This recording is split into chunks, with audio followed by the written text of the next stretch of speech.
أعوذ بالله من الشيطان الرجيم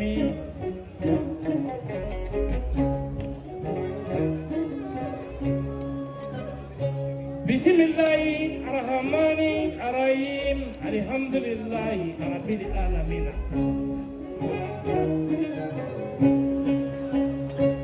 اللهم صل على سيدنا محمد عدد ما في علم الله صلاة دائمة بدوام الملك الله.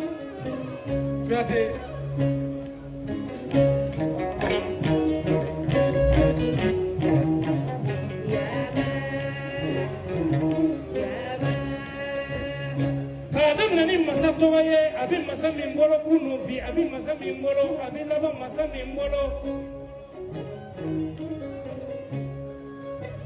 afara mako Allah jalla jalaluhu arhamani arahim ali malikul qudus ali salamu ali mu'minu ali muhaimin ali kazizu ali jabbaru ali mutakabiru ali karu ali bari ali musawidu ali kafadu ali wahabu araziku ali fakau ali alimun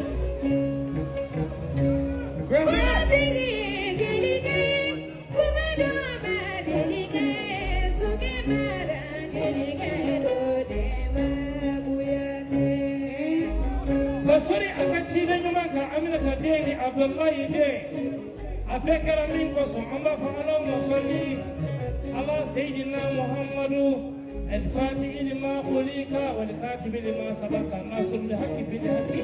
والهادي الى صراطك المستقيم وعلى هذه حق قدره ومقداره العظيم لك الله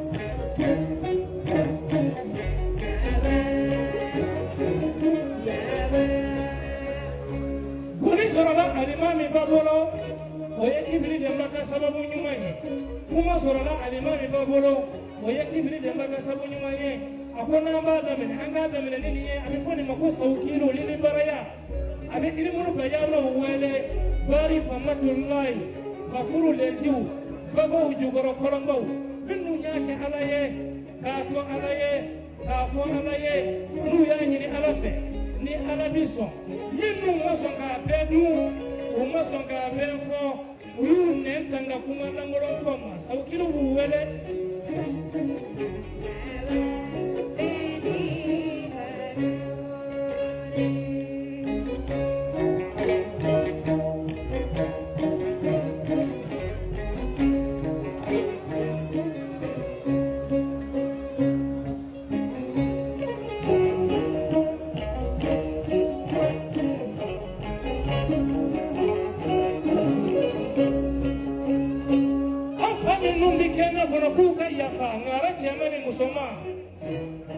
mfa alu jabate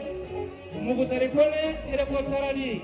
jeni baba si sogo ka Solomani si sogo bakoroba jabate mbulo flabe mbewaye nda seramin togoma nda masemin togoma ku ka yafa kibile de mbabi kala mbulon kono mabo folode kwete